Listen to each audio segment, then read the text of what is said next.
CHAPTER XX. Preparations for the party. To judge from the extraordinary activity in the pantry, the shining cleanliness which imparted such a new and festal guise to certain articles in the salon and drawing room, which I had long known as anything but resplendent, and the arrival of some musicians whom Prince Ivan would certainly not have sent for nothing, no small amount of company was to be expected that evening. At the sound of every vehicle which chanced to pass the house, I ran to the window, leaned my head upon my arms, and peered with impatient curiosity into the street. At last a carriage stopped at our door, and, in the full belief that this must be the Iwins, who had promised to come early, I at once ran downstairs to meet them in the hall. But, instead of the Iwins, I beheld from behind the figure of the footman who opened the door two female figures, one tall and wrapped in a blue cloak trimmed with marten, and the other one short and wrapped in a green shawl from beneath which a pair of little feet, stuck into fur boots, peeped forth. Without paying any attention to my presence in the hall, although I thought it my duty on the appearance of these persons to salute them, the shorter one moved towards the taller and stood silently in front of her.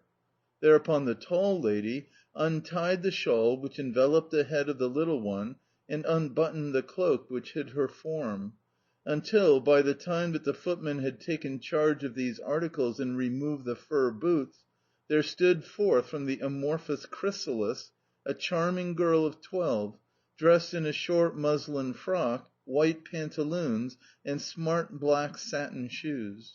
Around her white neck she wore a narrow black velvet ribbon, while her head was covered with flaxen curls, which so perfectly suited her beautiful face in front and her bare neck and shoulders behind, that I would have believed nobody, not even Karl Ivanitch, if he or she had told me that they only hung so nicely because ever since the morning they had been screwed up in fragments of a Moscow newspaper and then warmed with a hot iron.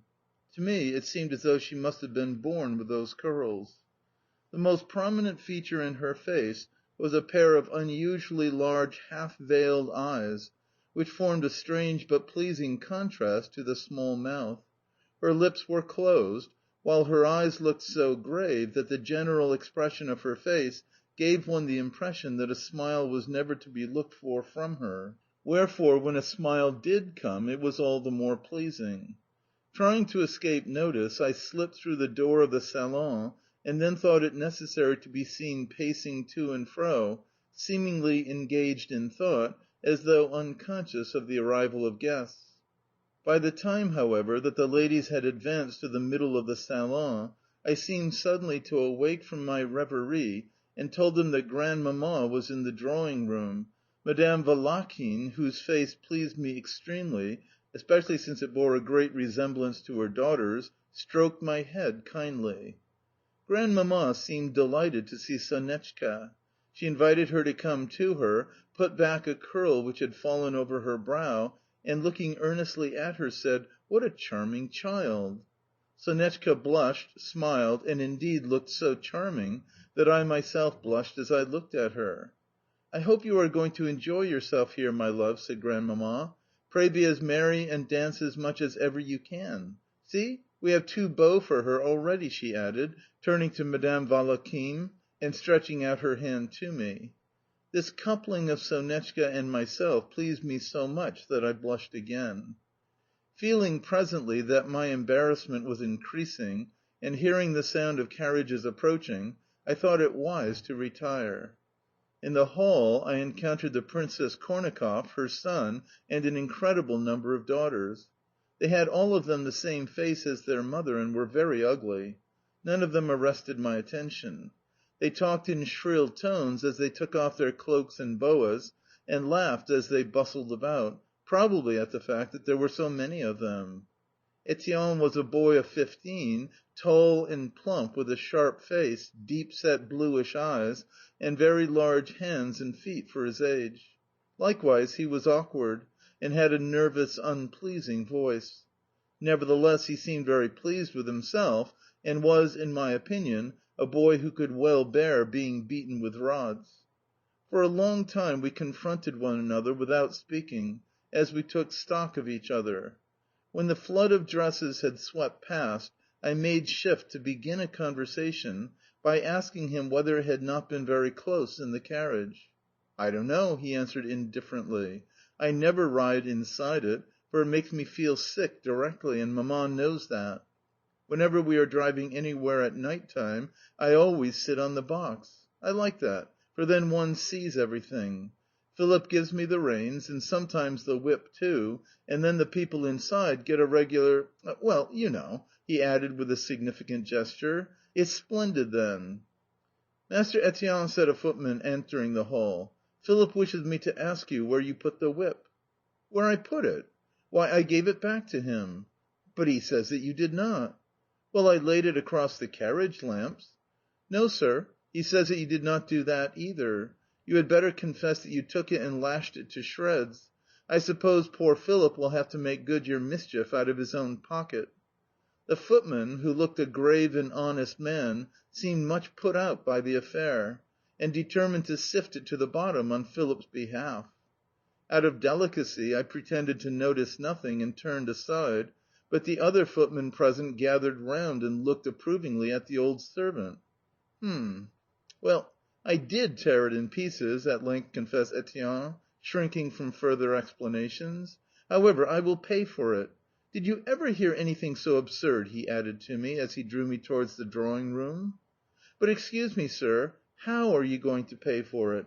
I know your ways of paying. You have owed Maria Valericana 20 kopecks these 8 months now, and you have owed me something for 2 years, and Peter for..." "Hold your tongue, will you?" shouted the young fellow, pale with rage. "I shall report you for this." "Oh, you may do so," said the footman. "Yet it is not fair, your Highness," he added, with a peculiar stress on the title, as he departed with the ladies' wraps to the cloak room. We ourselves entered the salon. "Quite right, footman," remarked someone approvingly from the hall behind us. Grandmamma had a peculiar way of employing, now the second person singular, now the second person plural, in order to indicate her opinion of people. When the young Prince Etienne went up to her, she addressed him as "you," and altogether looked at him with such an expression of contempt that, had I been in his place, I should have been utterly crestfallen. Etienne, however, was evidently not a boy of that sort, for he not only took no notice of her reception of him, but none of her person either. In fact, he bowed to the company at large in a way which, though not graceful, was at least free from embarrassment. Sonetchka now claimed my whole attention. I remember that, as I stood in the salon with Etienne and Woloda, at a spot whence we could both see and be seen by Sonetchka, I took great pleasure in talking very loud, and all my utterances seemed to me both bold and comical, and glancing towards the door of the drawing room, but that, as soon as ever we happened to move to another spot whence we could neither see nor be seen by her, I became dumb, and thought the conversation had ceased to be enjoyable.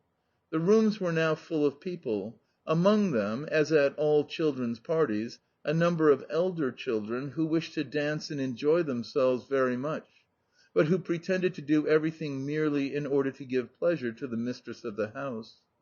When the Iwins arrived, I found that, instead of being as delighted as usual to meet Seriosha, I felt a kind of vexation that he should see and be seen by Sonetchka. End of chapter 20. Recording by Expatriate in Bangor, Maine.